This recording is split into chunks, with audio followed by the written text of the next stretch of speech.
el segundo trimestre, ¿recuerdan? Porque a partir de ahí, ¿qué pasaba? Ya el propio niño podía formular su propia hormona tiroidea. Entonces, para que sea congénito, esta deficiencia tiene que estar presente al nacer. O sea, algo tiene que haber pasado con la glándula tiroides del niño, porque no ha logrado funcionar adecuadamente. Recuerden, es la causa más frecuente de discapacidad intelectual que puede prevenirse. Si es que nosotros como personal de salud no detectamos hipotiroidismo, lamentablemente estamos fallando. Algo está pasando con nosotros y estamos lamentablemente cometiendo iatrogenia. Por tanto, cuando nace un niño se le hinca el piecito y en el piecito se le hacen dos exámenes grandes. El primero es el examen de glucosa para prevenir hipoglicemia fetal y el segundo es un test, que es un test estandarizado para poder ver justamente hipotiroidismo neonatal y también ver algunas patologías frecuentes como fenilcetonuria, infrecuentes diré, que se podrían también diagnosticar en ese momento. Entonces, para que haya hipotiroidismo congénito, sí o sí tendría que haber aplasia o hipoplasia de la glándula tiroidea fetal. ¿Listo? Porque si es que está bien el niño, a pesar de que la madre es hipotiroidea, debería haber producido ya hormona tiroidea. Además, puede haber defectos en la biosíntesis de hormona tiroidea. Entonces, en la ausencia de glándula tiroidea, el niño suele lucir normal. ¿Por qué creen eso? Muy bien, porque la madre le ha aportado con hormonas tiroideas, pero a medida que él vaya progresando en su vida, pues va a tener justamente alteraciones. Por tanto, este niño es funcional al nacimiento y esto ha sido debido a la suministración de hormonas in útero por parte de la madre. Ahora, hay un hipotiroidismo que se llama hipotiroidismo congénito transitorio. En esta hay una TSH elevada y una T3 baja, que puede ser normal o baja. ¿Listo? ¿Qué es lo que está sucediendo? Puede pasar. En la tiroides del feto y en el recién nacido, nosotros tenemos que darnos cuenta que son sumamente sensibles a el yodo. Entonces, a veces ustedes, como muy buenas personas, los internos, como personas muy bien intencionadas, ayudan a la madre justamente recién primeriza, vamos a decir. Porque una madre ya avanzadita, bien difícil que les deje hacer eso. Pero cuando nace el bebito suele tener su cordón umbilical. Y el cordón umbilical muchas veces se consideraba que debería ser curado. Y la manera en la que la curaban era justamente con toquecitos de alcohol. Pero imagínense si le ponen alcohol a una heridita. Es doloroso, ¿no? Pero en fin, se hacía, ahora ya no, ya en pediatría les van a enseñar. Pero lo que era más grave es que a veces, por ser más amable, se utilizaba alcohol yodado o yodo povidona. Esto que es justamente yodo. El yodo, en el recién nacido y en el feto, puede cruzar la placenta. Además, se puede excretar en la leche materna. Digamos que la madre tiene una lesión, ustedes le hacen una curación, digamos, en el pezón y con yodo. Puede pasar al feto. Y se absorbe con facilidad en la piel infantil, justamente en esa curación que hemos dicho. ¿Y qué va a suceder? Si nosotros tenemos un montón de yodo, ¿qué va a pasar con la hormona tiroidea? Se va a aumentar. ¿Y qué va a pasar con el TSH? Va a disminuir. Y por tanto, con el pasar del tiempo, ¿qué va a suceder con la T3? Va a disminuir. Entonces, ¿qué enfermedad nos va a dar? Hipotiroidismo. ¿Qué tipo de hipotiroidismo? Congénito transitorio. ¿Listo? Entonces, mucho cuidado con lo que hacen con el niño, mucho cuidado con lo que hacen con el bebé. Si ustedes no saben, es preferible que pregunten. ¿Ya? ¿Con qué hago? No tengan vergüenza de eso. ¿Ok? Algo tan sencillo como cuidarle el cordón umbilical puede ser contraproducente para el bebé. Algunos medicamentos también pueden atravesar la placenta y pueden bloquear el funcionamiento de la tiroides. ¿Recuerdan qué medicamento? Les había dicho hace un momento. No, sí. que se da en los pacientes bipolares? Debe haber Litio. Entonces, recuerden, PTU, metimazol, litio podrían bloquear el funcionamiento de la hormona tiroidea. Muy bien, en la clínica, recuerden, si nosotros no identificamos al paciente y está sin tratamiento, ustedes van a tener un paciente con cretinismo. El niño con cretinismo, ¿cómo es? ¿Es grande o es pequeño? Pequeño. Es pequeño. ¿Cómo es su capacidad intelectual? Baja. Limitada. Entonces, limitación intelectual más alteración del desarrollo físico. Ese es un paciente con cretinismo. Ahora, con tratamiento, el paciente puede ser absolutamente normal. Si es que ustedes identifican, el paciente puede no tener limitaciones. Muy bien. Ahora veamos con el segundo grupo, que es el hipotiroidismo adquirido. Con respecto al hipotiroidismo adquirido, vemos que la más común, o la causa más común, va a ser la tiroiditis de Hashimoto. En la tiroiditis de Hashimoto, nosotros tenemos una destrucción autoinmune de la glándula tiroidea. ¿Hay anticuerpos contra quién? El TPO. Contra la TPO y contra la tiroglobulina. Y por tanto, nosotros vamos a ver que en el hipotiroidismo primario tipo Hashimoto vamos a tener fases. ¿Listo? Entonces, es primario si es que se afecta la glándula. ¿Qué glándula? Tiroidea. Es secundario si se afecta la hipófisis. Y es terciario si se afecta el hipotálamo. Entonces, con respecto a la glándula tiroidea, en la tiroiditis de Hashimoto, vamos a ver que es la principal causa de hipotiroidismo adquirido, tanto en niños como en adultos. Y predomina en las mujeres. Esto es algo que ustedes tienen que recordar, es predominantemente de mujeres. Su causa es autoinmune. Entonces estamos viendo que las dos causas principales, tanto de hipo como de hipertiroidismo, es una enfermedad autoinmune. ¿Y qué es lo que pasa con esta enfermedad? Miren, el paciente inicia con un bocio. Esto también a veces confunde al estudiante. Inicia generalmente con un bocio. Pero a medida que se va destruyendo la glándula, estos autoanticuerpos contra la TPO y contra la tiroglobulina, van a generar, si se destruye la glándula, ¿qué van a generar? Hipotiroidismo. Esto va a causar, recuerden, una destrucción y un aumento de las hormonas que estaban dentro del coloide. Y por tanto, ¿qué hormonas son esas? T3 y T4. Entonces, en una primera etapa, el hipotiroidismo se va a presentar como hipertiroidismo. La enfermedad de Hashimoto, en una primera etapa, va a ser hipertiroidea.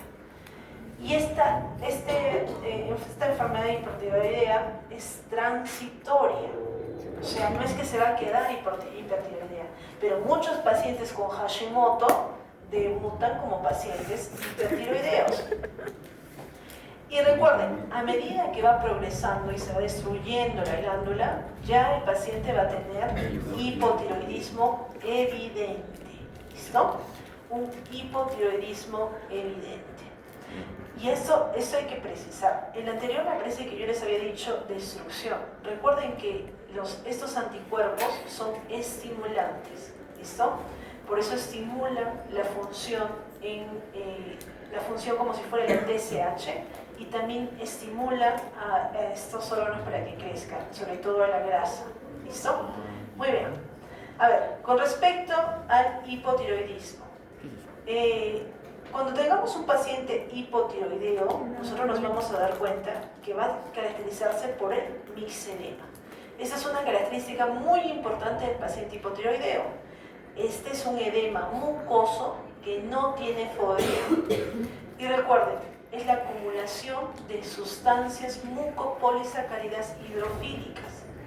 Nosotros tenemos tejido conjuntivo en todo nuestro cuerpo. Y por tanto, el paciente va a tener una alteración en todo su cuerpo. Y esta es la carita del paciente típico con hipotiroidismo. ¿Qué es lo que están viendo ustedes? Ojeras. Ya. Ojos pequeños. Parece hinchado. Como papada. Muy bien. ¿Qué más? ¿Es joven como la paciente hipertiroidea? No, porque recuerden que cuando ha sido joven de repente ha presentado sus episodios de hipertiroidismo y que ya mayor ha terminado como hipotiroidea. ¿Qué más? Se ve cansada. Por ejemplo, de ella se ve un poquito más. ¿Cómo ven su cabello? Seco. Seco, grueso. Y no esperaba que los chicos dijeran así, pero ya ven, se dan cuenta. Tengan cuidado, en hombres y en mujeres, el cabello seco. ¿Qué más?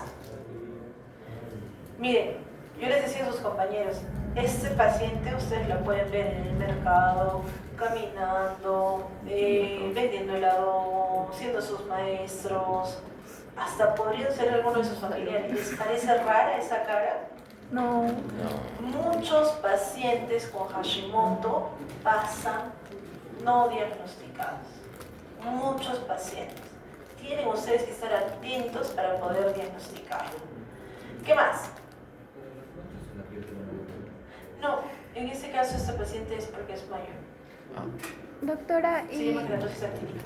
tiene alguna predisposición genética? Porque yo tengo Hashimoto y mi mamá también tiene, y mi abuela tuvo, y mi hermano tiene, y el otro todavía no tiene.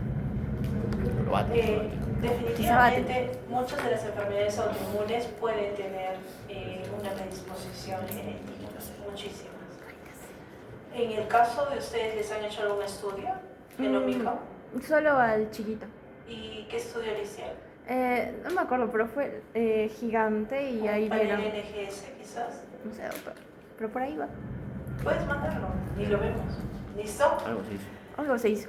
¿En qué momento el hipotiroidismo o el mixedema puede ser mortal? Hay dos circunstancias en las que es mortal. La primera es cuando causa angioedema. Recuerden ustedes que nosotros en las vías respiratorias tenemos la epiglotis y la epiglotis se podría hinchar y podría justamente causar una alteración. Esa alteración es el angioedema, que no pase vamos a decir el aire. Y el otro es el coma mixedematoso. En el coma mixedematoso generalmente son pacientes hipotiroideos a largo plazo, pero no como su compañera, como bien controlados, sino pacientes que de repente nunca han sido diagnosticados y no son controlados. Entonces, ¿qué sucede? Estos pacientes tienen el antecedente de tiroides de Hashimoto, no han recibido tratamiento y empiezan a tener una crisis en la que se reduce el metabolismo celular. ¿Y qué sucede con estos pacientes? Empieza a afectar a todos los sistemas corporales, a todos, desde el cerebro, corazón, gastrointestinal. ¿Y qué sucede? Este paciente va a empezar a tener hipotermia. La hipotermia es un factor pronóstico de mortalidad. Por ejemplo, nosotros tenemos temperatura de 36,5 a 37,2 más o menos.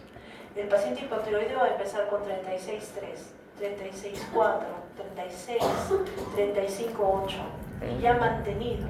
Mientras más baje la temperatura, mayor el riesgo de mortalidad en ese paciente. Puede presentar colapso cardiovascular e hipoventilación. Y además podría presentar como alteraciones metabólicas graves la hiponatremia, la hipoglicemia y eventualmente llegar a acidosis láctica. ¿Por qué llega a acidosis láctica? Por hipoglicemia. Muy bien. Recuerden que cuando nosotros tenemos hipoglicemia, nuestro cuerpo trata de formar carbohidrato o glucosa a costa de cualquier insumo, por ejemplo, lípidos, proteínas, y esto va a generar como residuo lactato, y esto obviamente causa acidosis láctica. ¿Listo? Obviamente la hiponatremia es probablemente de lo más grave que le puede suceder a este paciente. A ver, clínicamente un paciente que no está bien controlado va a presentar un estado hipometabólico. Generalmente tiene su compromiso mixedematoso, suele tener mucha fatiga. Si no está controlado, tiene aumento de peso, la piel seca y suele tener episodios depresivos.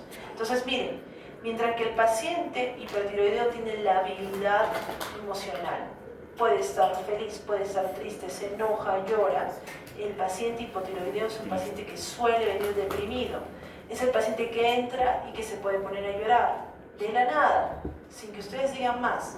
No va a estar enojado, quizás no va a tener estas fluctuaciones, pero sí tiene tendencias depresivas. Entonces, miren, el caso típico es un paciente con el cabello grueso, seco, quebradizo.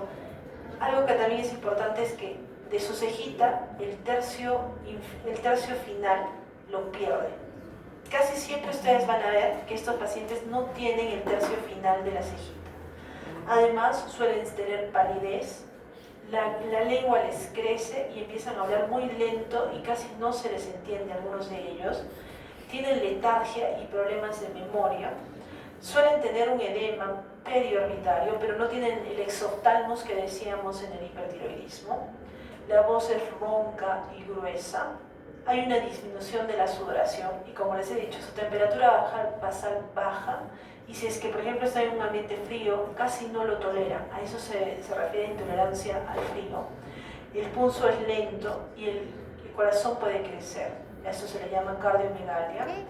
Su estómago se empieza a atrofiar y suelen tener estreñimiento, y a pesar de eso ganan peso. Entonces, ganancia ponderal. En cuanto a sus ciclos ovulatorios, pueden tener menorragias, o sea, cuando tienen su menstruación, esa menstruación no es abundante, y tanto las manitos como los pies pueden tener edemas periféricos tipo mixedematoso, o sea, no con fovea. Y hemos dicho que muchos de ellos tienen debilidad muscular. Esto que estamos mostrando ahora va a ser común a las enfermedades relacionadas con la tiroides, a las enfermedades adrenales y también al síndrome metabólico. Así que tienen que ser muy cuidadosos para diagnosticarlos de manera clínica. ¿Ok? Muy bien. A ver, ¿qué más tenemos que recordar? En el laboratorio vamos a encontrar niveles de T3 y T4 bajas. Vamos a ver que pueden tener anemia macrocítica. Eso también es importante que ustedes recuerden. El colesterol elevado. Los niveles de creatina elevado por la destrucción muscular, hiponatremia por exceso de secreción de la hormona antidiurética, y puede haber una bradicardia con QRS de bajo voltaje, que ese es otro tipo. Los QRS suelen ser de bajo voltaje. ¿Recuerdan ustedes la progresión que veíamos en el EKG, la progresión de voltaje? ¿En qué derivadas veíamos progresión de voltaje?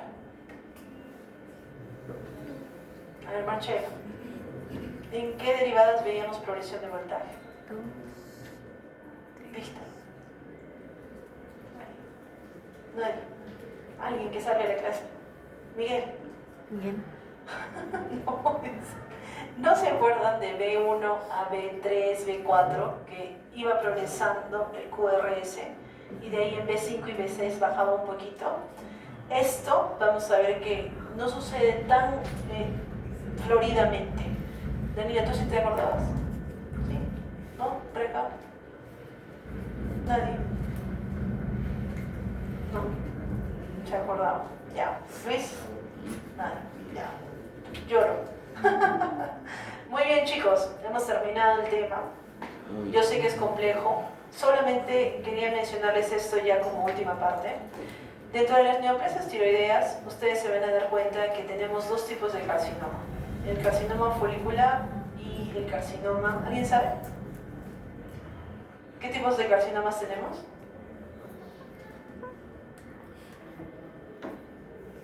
Ya, tenemos el carcinoma papilar y el carcinoma folicular. Pero eso ha quedado un poco en el pasado. Como se están dando cuenta, las alteraciones moleculares es lo que está virando, y ya desde el 2020 en adelante la clasificación de la Organización Mundial de Salud para los carcinomas se basa en un subtipo molecular. Y por tanto vamos a tener los subtipos que son tipo fusión de PAX8 con PPARG, el subtipo de variantes de células altas, y vamos a tener esto. Una serie de eventos tempranos y tardíos que van a generar el cáncer. Por ejemplo, puede ser que tempranamente el paciente solamente tenga mutaciones en RAS o mutaciones tipo RAS, o, por ejemplo, mutaciones en el BRAF B600C. Y esto va a generar las líneas clásicas. Aquí, por ejemplo, tenemos un papiloma, un carcinoma papilar, y aquí tenemos un carcinoma folicular.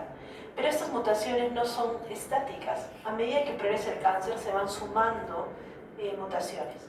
Y esa suma de mutaciones nos va a generar, por ejemplo, mutaciones en P53, en PI3 quinasa, y generan eventos que eventualmente llegan, por ejemplo, acá al carcinoma anaplásico de tiroides. Entonces, lo que quiero mostrarles con esto no es que se aprendan el carcinoma de tiroides, sino es que levanten la vista, miren lo que está ahí al frente, y este es el futuro de la medicina que ustedes van a ejercer.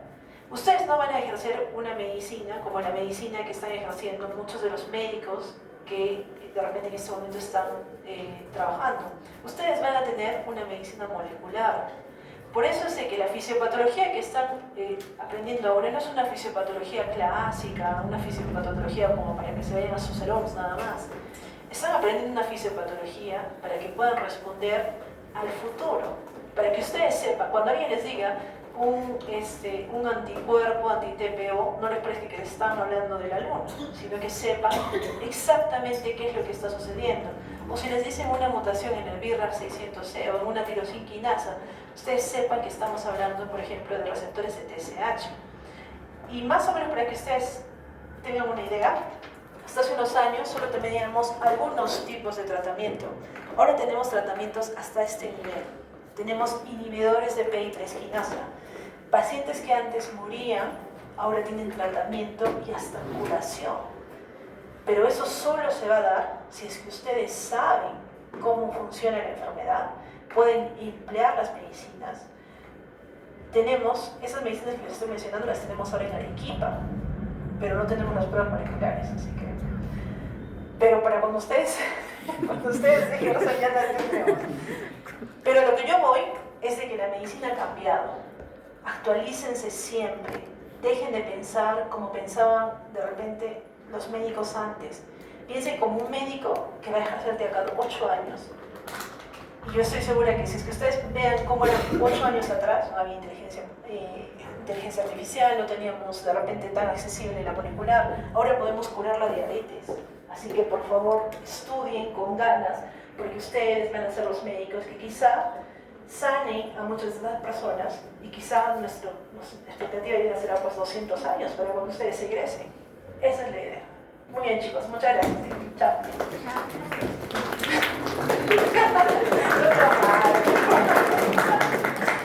Gracias chicos, nos vemos mañana.